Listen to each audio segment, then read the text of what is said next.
non ci sono notizie dell'ultima ora. Per questa edizione di TG Sicilia è tutto. Io vi lascio a barzellette e poi insieme storie. Grazie per essere stati con noi, una buona serata su Antenna Sicilia. Arrivederci.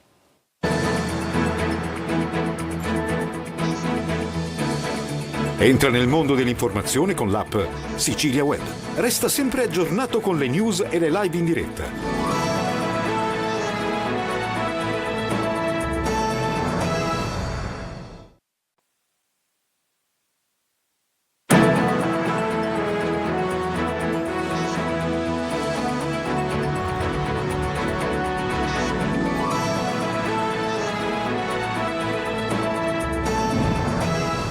Buongiorno, benvenuti alla prima edizione di TG Sicilia. Vediamo insieme quali sono i titoli. Muore nelle serre di Pachino, il caldo torna a uccidere, è caduto a un bracciante agricolo algerino di 60 anni mentre raccoglieva pomodori. La CGIL, servono controlli e stop al lavoro nelle ore più calde. La procura di Siracusa dispone l'autopsia. Cellulari in carcere, ordini ai clan e perfino la ricerca di droni da guerra. Il procuratore di Palermo, Maurizio De Lucia, lancia un doppio allarme. Cosa Nostra continua a comunicare dalle celle e punta al mercato nero nato con la guerra in Ucraina. Palermo spara al rivale, caccia il killer. Un 17enne è stato ferito con un colpo da fucile da caccia. Gli investigatori seguono la pista passionale e hanno già identificato il presunto responsabile, che ora è ricercato. Sarebbe il nuovo fidanzato della sua ex. Violenta aggressione a un pensionato di 72 anni per un presunto debito di 24.000 euro. 5 persone finiscono in carcere nell'operazione dei carabinieri coordinata dalla procura di Ragusa. Autotrasportatori insoddisfatti dello sconto di 17 centesimi solo sul gasolio e fino al 6 agosto. Situazione insostenibile, protestano pronti a fermare i porti in Sicilia. Clamoroso dietro front sul nuovo Barbera. Il Palermo ritira il progetto di riqualificazione dello stadio, modifiche che lo rendono insostenibile. Ora la decisione passa al Consiglio Comunale. Serie C, Catania al lavoro, in ritiro a Norcia in vista della nuova stagione. 27 giocatori a disposizione e mercato aperto tra cessioni da definire e nuovi innesti da valutare. L'Italia vince l'oro nella spada femminile a squadra ai mondiali di Hong Kong in Cina. Un orgoglio anche catanese per le due spadiste d'oro, Rossella Fiammingo e Alberta Santuccio.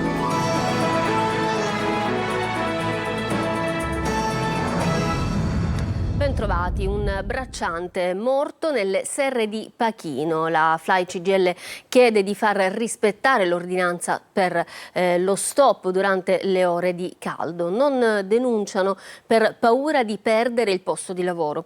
La procura di Siracusa intanto ha aperto un fascicolo e ordinato l'autopsia. Lorena Dolci.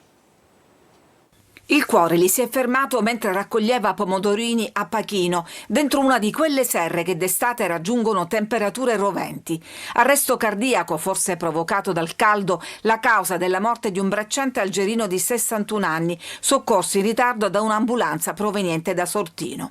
Lo denuncia la FLAI CGIL, che torna a chiedere lo stop al lavoro nelle ore più calde anche nelle serre. Chiediamo non solo di emanare le ordinanze, ma di farle rispettare, e quello che manca sono proprio i controlli. La morte del bracciante algerino purtroppo non è l'unico caso. Qualche mese fa di un lavoratore che si è sentito male, l'hanno portato a casa ed è morto, e poi è stato portato in Romania perché era un lavoratore rumeno che lavorava sotto i capannoni dell'uva. Purtroppo quello che ovviamente non abbiamo avuto è la denuncia di questi fatti, perché molti hanno paura di denunziare, hanno paura soprattutto di perdere il posto di lavoro. In una terra in cui ci si lamenta di non avere manodopera, il 60% dei braccianti sono extracomunitari, lavoratori invisibili sfruttati nelle campagne e sottopagati. I lavoratori che se si ferma l'agricoltura e si ferma, come dire, anche il cibo che arriva nelle nostre tavole.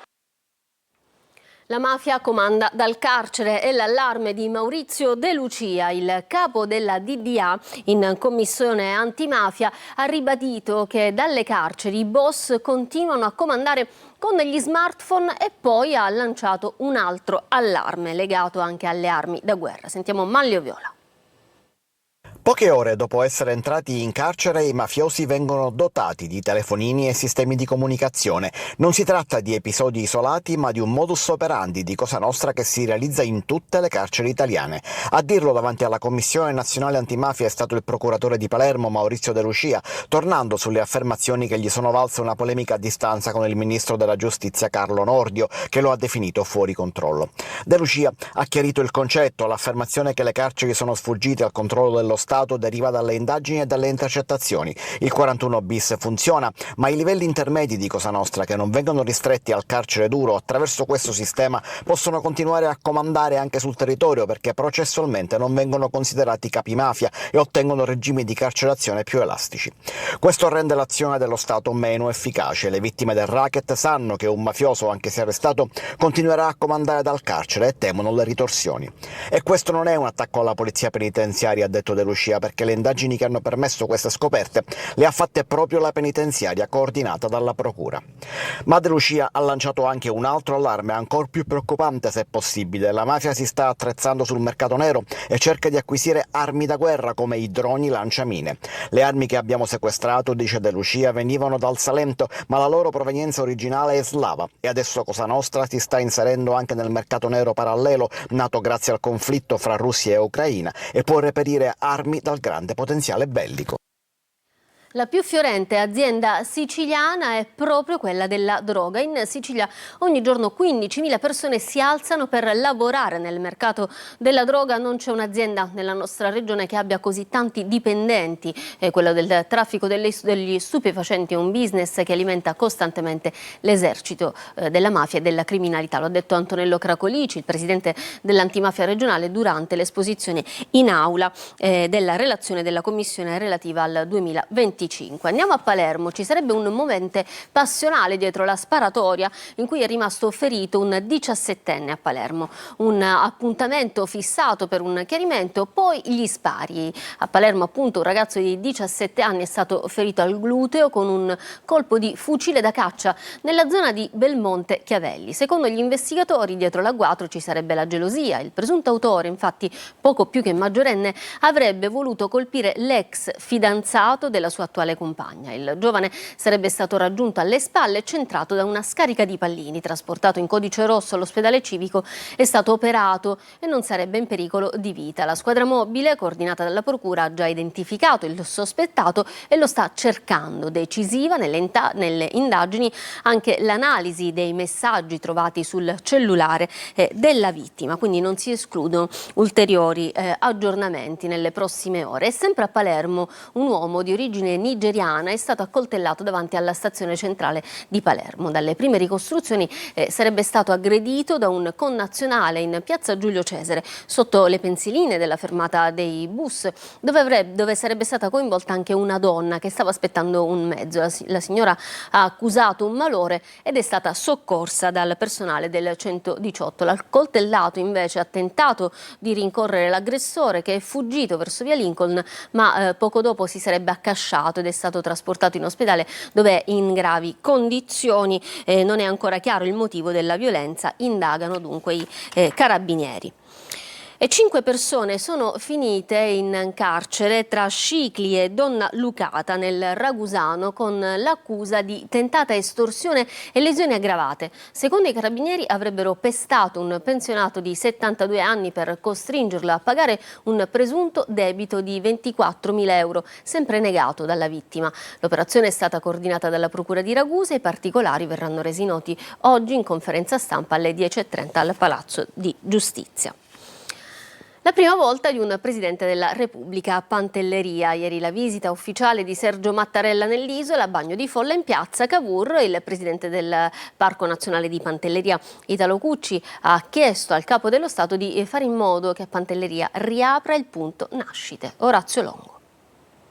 La prima volta fu 70 anni fa, ma era poco più che un ragazzo. Ebbe l'occasione di incontrare il sindaco dell'epoca, Almanza, a cui oggi è dedicato l'Istituto Superiore Omnicomprensivo dell'isola. Pantelleria mi ha accompagnato per la mia vita, durante la mia vita, per la consapevolezza della sua importanza. La prima volta di Sergio Mattarella fu 70 anni fa, ma la prima volta di un presidente della Repubblica a Pantelleria è stata oggi. Il capo dello Stato è giunto alle 11 nell'isola, dove nell'hangar del distaccamento aeroportuale con le autorità civili e militari, tra cui il ministro Pichetto Fratin, ha parlato dell'importanza delle isole cosiddette minori e di Pantelleria in particolare.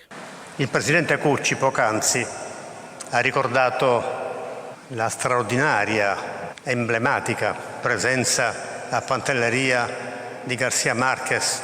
Mi ha fatto ricordare il titolo di un libro di García Márquez, titolo che recita: non sono venuto per fare discorsi, non sono venuto a fare discorsi, ma per uno scopo preciso, quello di esprimere, riconfermare l'affetto degli italiani per Pantelleria. L'occasione è la celebrazione del decennale dell'istituzione del primo parco nazionale della regione siciliana a Pantelleria, proprio grazie alla firma dello stesso Mattarella, che lo ha istituito 10 anni fa. L'importanza che Pantelleria riveste per la nostra Repubblica. Le isole cosiddette minori del nostro paese sono tutte di grande rilievo per il suo equilibrio e per il suo futuro.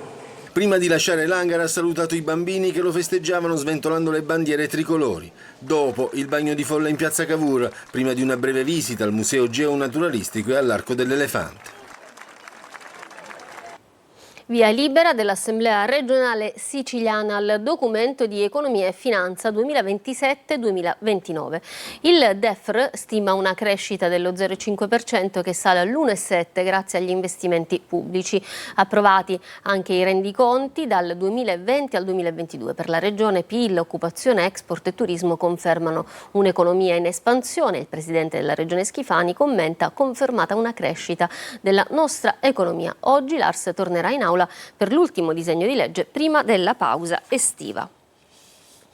Il caro carburanti che pesa nella pausa estiva di tutti i siciliani, di tutti gli italiani. Caro carburanti, gli autotrasportatori sono pronti adesso a bloccare i porti. Lo sconto varato dal governo, appena 17 centesimi solo per il gasolio fino al 6 agosto, non soddisfa affatto la categoria. Lorena Dolci.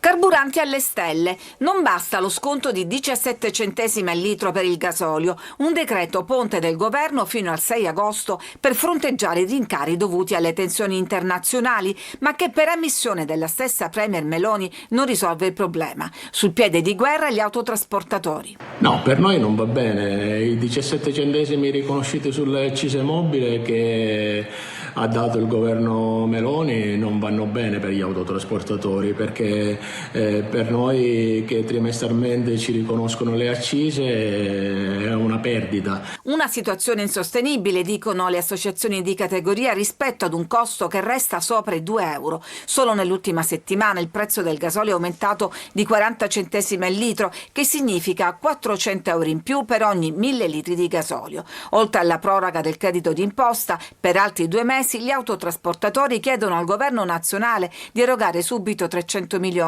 e a quello regionale di poter utilizzare i 15 milioni stanziati per il caro gasolio. Una sorta di ultimatum. Se non abbiamo dei riscontri noi ci fermiamo, non andiamo a lavorare, quindi ci dispiace per tutti. E poi c'è un'altra emergenza estiva, quella che riguarda la crisi idrica, soprattutto nelle zone dell'Agrigentino. Andiamo a vedere cosa succede a molte famiglie di Maddaluse ad Agrigento con Adelaide Barbagallo.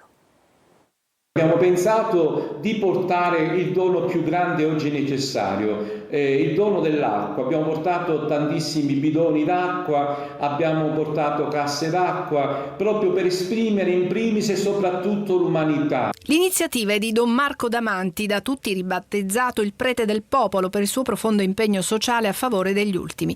Oggi la sua nuova sfida di solidarietà punta a portare l'acqua alle famiglie fragili di Maddalusa, frazione di Agrigento, a secco ormai da mesi. La crisi nasce dal blocco dell'erogazione imposto dall'AICA a numerose abitazioni della zona, classificate come abusive o parzialmente abusive.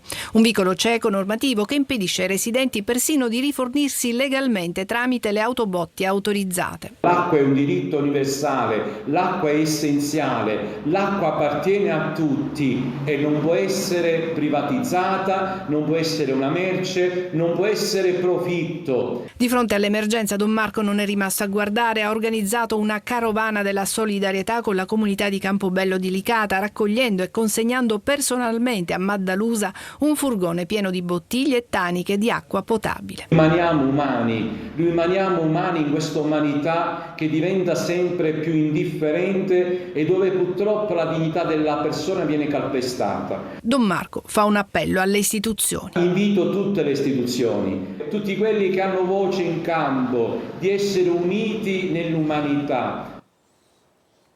Protesta simbolica del sindaco di Gela contro i ritardi sul nuovo ospedale. Da oggi il sindaco Di Stefano trasferirà il suo ufficio davanti al Vittorio Emanuele e vi resterà finché la regione non garantirà gli impegni per la realizzazione delle nuove strutture e per le risorse destinate alla progettazione. È il momento di difendere il diritto alla salute, ha dichiarato. C'è un'ultima ora, i carabinieri di Gela hanno arrestato 2 spacciatori catanesi di 30 e 22 anni che trasportavano in auto 1250 grammi di cocaina. Sono stati catturati dopo un inseguimento cominciato dopo che la vettura con i 2 a bordo non si è fermata all'ALT per un controllo, quindi sono fuggiti all'ALT dei carabinieri, c'è stato un inseguimento e poi i carabinieri hanno scoperto che erano in realtà 2 spacciatori. Durante la fuga dal finestrino è stato lanciato in strada un involucro termosaldato, poi recuperato, appunto c'era oltre quasi 1,5 kg di cocaina. Andiamo a Catania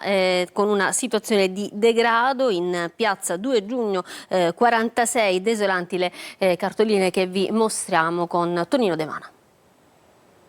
Sedie in legno abbandonate e disseminate su marciapiedi ed aiuole, carta, cartone e rifiuti sparsi ovunque, rami degli alberi ad altezza d'uomo, bambino. Queste scene di ordinario degrado arrivano da Catania e precisamente da piazza 2 giugno 1946, incastonata nel trafficato e dimenticato viale Mario Rapisardi, un tempo salotto buono della città, oggi simbolo dell'abbandono. Gruppetti di anziani giocano a carte, attorno altre carte di ogni tipo e colore ricoprono l'area. Guarda tutto quello che c'è per terra, che fanno schifo completamente, vengono soltanto una volta a settimana a fare la pulizia. Venivano bambini, signore, a sedere a prendersi un po' d'aria, ora non vengono neanche gli spazzini a pulire. I pochi presenti, tra l'altro a rischio per la mancata potatura degli alberi ed esposti quindi alla caduta di rami secchi, chiedono più attenzione ed invocano controlli.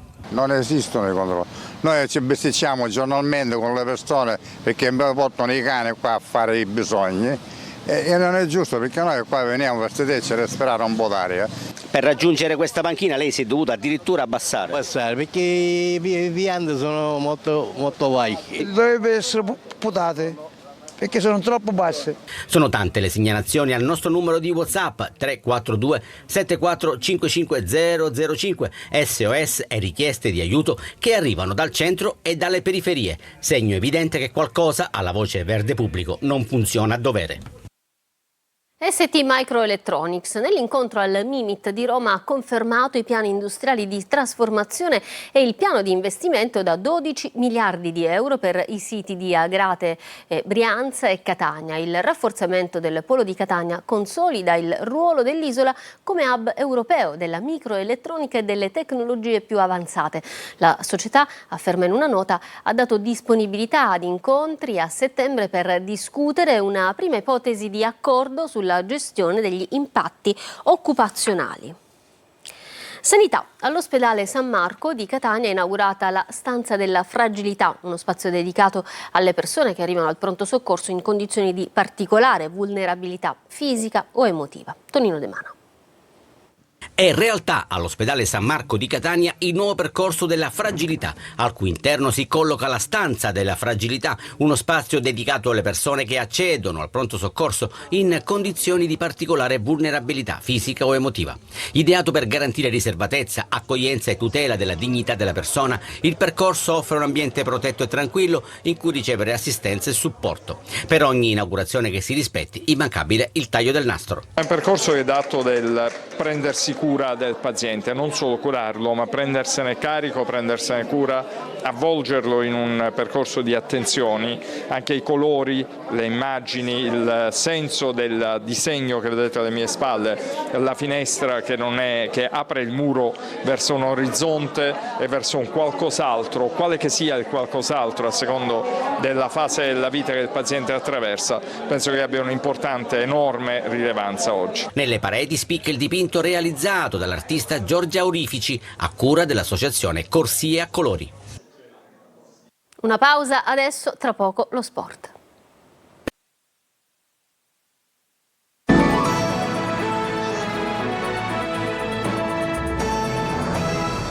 Ritorniamo in studio con lo sport. Clamoroso risvolto sui lavori per la riqualificazione dello stadio Renzo Barbera. Il Palermo, tramite una lettera, sostiene che non ci sono le condizioni per procedere. Spaccatura netta sulla proposta da votare poi in Consiglio Comunale. Marco Gullà.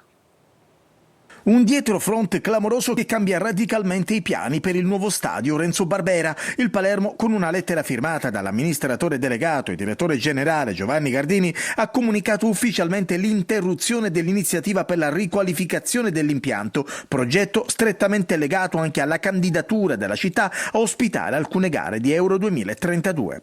La comunicazione indirizzata al Consiglio Comunale e al sindaco Roberto Lagalla spiega che la decisione è maturata dopo una serie di interventi e modifiche che, secondo il club, avrebbero stravolto radicalmente la proposta originaria. Variazioni che, sempre secondo quanto riferito dal Palermo, hanno reso impossibile andare avanti con il progetto, compromettendo in maniera decisiva l'equilibrio del piano economico-finanziario, il cosiddetto PEF.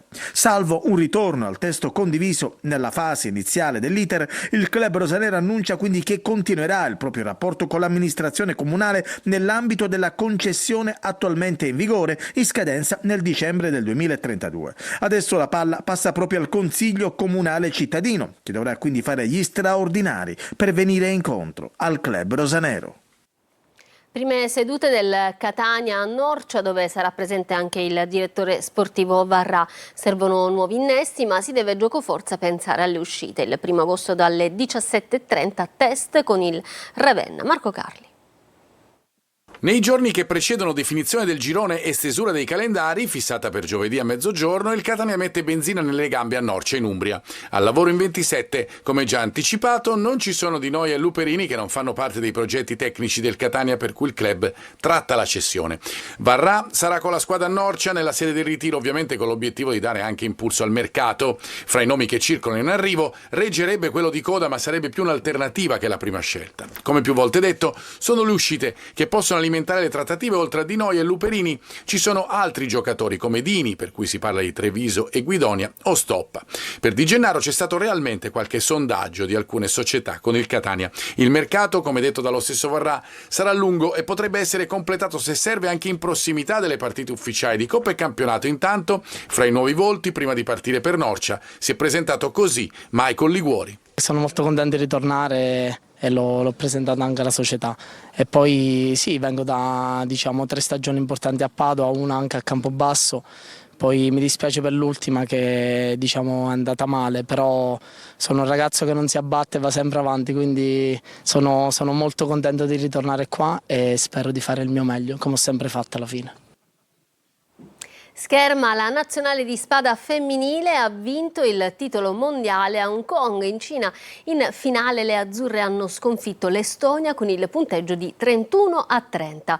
Della squadra fanno parte 2 spadiste catanesi, Rossella Fiamingo e Alberta Santuccio. Le vediamo qui in un momento di grande felicità proprio durante le ultime stoccate prima della vittoria, che arriva appunto così con il pianto di sollievo e di felicità di tutta la squadra e di tutte le atlete. Un orgoglio italiano ma anche siciliano. Complimenti dunque alle giovani, alle nostre spadiste azzurre, super medagliate tra l'altro. Bene, questo era l'ultimo servizio, grazie per essere stati con noi. Prossimo appuntamento con l'informazione su Antenna Sicilia alle 13:30. Arrivederci, buon proseguimento di giornata.